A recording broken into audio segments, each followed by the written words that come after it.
Honestly, Kyle, I hate to say it. Am I the only one so over all this drama?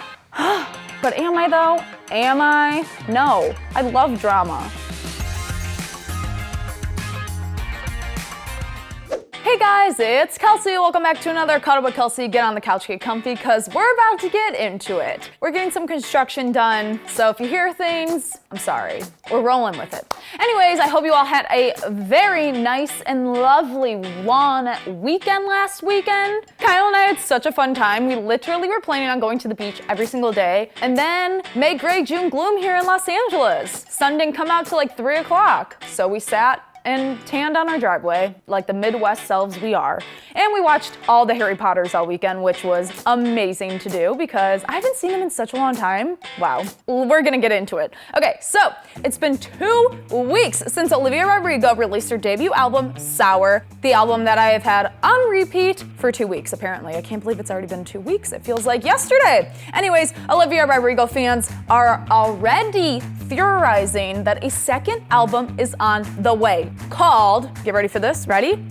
Sweet, sour, then sweet. Sour Patch Kids. That's funny you say that, Kyle. You wanna know why? Why? I'll get to it in a second. Cliffhanger! The theory that caught traction is when user Cody Jonathan explained that because Olivia has teased so many love songs over the past year, there might be another whole album coming. A love-struck one, if you will.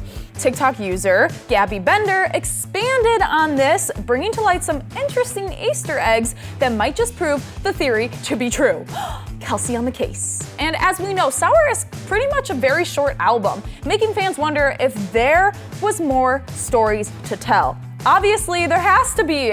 She's a songwriter. Things happen every day in your life. I could have written 15 albums by now. I pretty much do every day. I just sing what's going on in my life. Like, we watched Harry Potter over the weekend. That was our weekend in song by Kelsey. And thank you.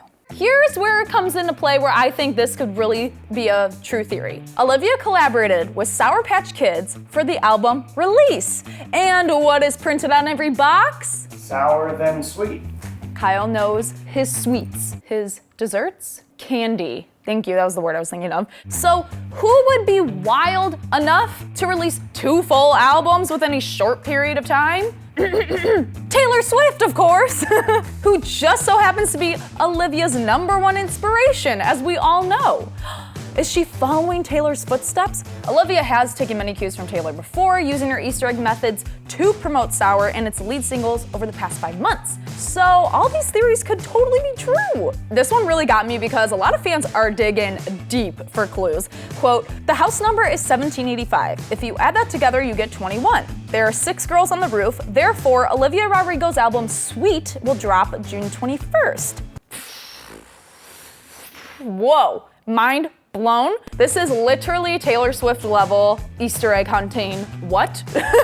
Of course, Olivia has not provided any further comment or hinted at anything of this being somewhat true. So now it's just a waiting game for June 21st. And I'm gonna be looking out for more Easter eggs. Let me know if you guys find any more. DM me. Next up, Dove Cameron is getting super candid about her sexuality. So Dove, who you might know from like Liv and Maddie, came out as bisexual during an Instagram live last year. And she told Gay Times in a recent interview that she was initially afraid she wouldn't be accepted, but she is glad that she can now serve as an inspiration for her fans. She said, quote, I was never confused about who I was. I felt like I wouldn't be accepted and I had this strange narrative that people wouldn't believe me.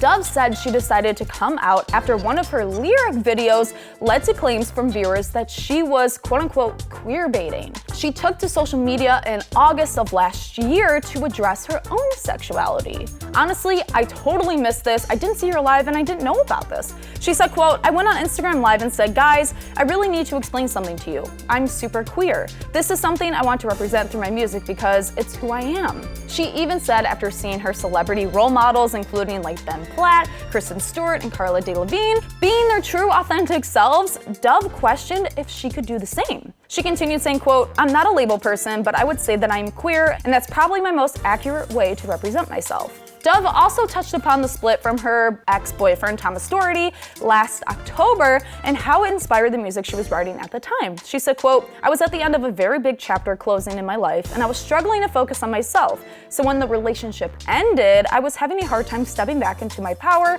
and focusing on where I was." Well, Dove, we are so happy you are living your true life, true self, and I really can't wait to see what comes out after this because I just find this so heartwarming and I love this so much.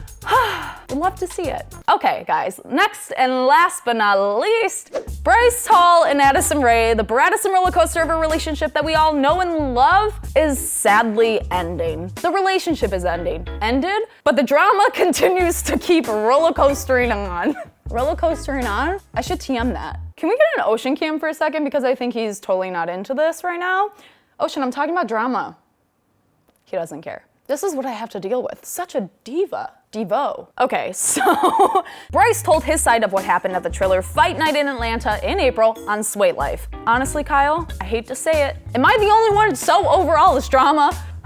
But am I though? Am I? No, I love drama. So remember when they were spotted kissing with his arm around her on an escalator and then all of a sudden he kissed her on the cheek? Of course you remember this. I've talked about it a million times. The video has been seen around the internet for years, it feels like. Everyone speculated it was them. Bryce tried to shut it down, commenting on the video that was posted on the TikTok or Instagram account saying, quote, "WTF, that's not us." Confusing, right? But I totally called this out because I was like, Bryce, dude, that is so you and Addison. Like, same clothes, same hair. Bryce, nice try, bud, but I see you. Even more confusing is the fact that Addison was then spotted that same day/night with rapper Jack Harlow. And guys, we remember the hands on chest pic. Need I say more? Bryce did not seem to take that news lightly and let his feelings out on Twitter on a full-on Twitter rant. You remember all those tweets. Yes. Addison took to her Twitter to set some rumors straight, saying, quote unquote, "I'm single." So, fast forward a few months